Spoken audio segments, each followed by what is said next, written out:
Здравствуйте, дорогие друзья! Рад приветствовать вас на нашем канале. В этом видео я хочу рассказать об одной вещи, без которой при выращивании растений в рассаднике трудно обойтись. Речь пойдет о самом обычном вентиляторе, которым мы будем равномерно распределять температуру по рассаднику. Вчера мы вышли в рассадник вместе со своими растениями. Первую ночь они вот у нас здесь провели. Все пока не очень подготовлено, все налаживается только. Но сам факт показал, что вот ночью было минус 5 температура у нас за бортом. Морозная ночь довольно-таки была.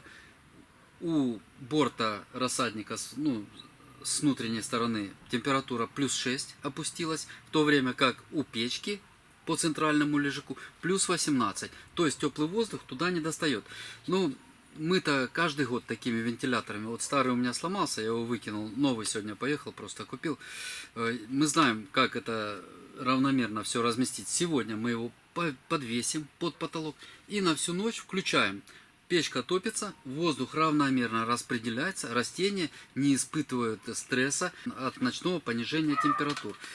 Пока были в доме, выращивали, мы пользовались маленьким таким кулером с компьютера старого. Сломался компьютер, а кулер вот рабочий. Приделал к нему вилочку и тоже гоняли воздух. Ну, не с целью, чтобы температуру равномерную сделать в мини-тепличке. Там температура и так постоянная, как бы во всех участках. А с целью вентиляции. Благодаря применению такой простой вещи, как маленький вентилятор, мы добились того, что ни одно растение, ни одна рассадинка у нас не пострадала от черной ножки. Подсушивался из-за вентиляции верхний слой почвы, всегда в сухости это все находилось.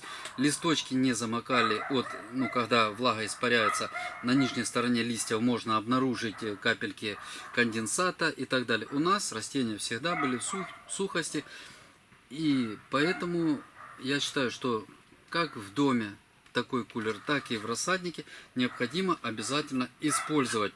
Ну и понятное дело, что не только температуру будем разгонять равномерно, делать ее в рассаднике, но и также вот дует туда, вот мы прикрепим, будет дуть туда, а чувствоваться будет и там. То есть проветривание будет улучшаться, и точно так же будет корочка верхняя подсушиваться, растения будут продолжать расти в сухости. Поэтому мы не дадим шансов никакому грибку прицепиться к ним раньше времени. Они будут проветриваться и будут чувствовать себя хорошо. Так что, если занимаетесь выращиванием рассады, вот я бы советовал, если вы еще не пользуетесь вентилятором, не обязательно таким, это может у вас старый где-то лежит вентилятор, главное разместить его сверху, не по рассаде, чтобы поток воздушный шел, вредно для рассады постоянное воздействие сквозняка вот этого, а именно поверху, вдоль потолочка пусть идет, а вентиляция будет осуществляться, не переживайте, в любой точке вашего объема.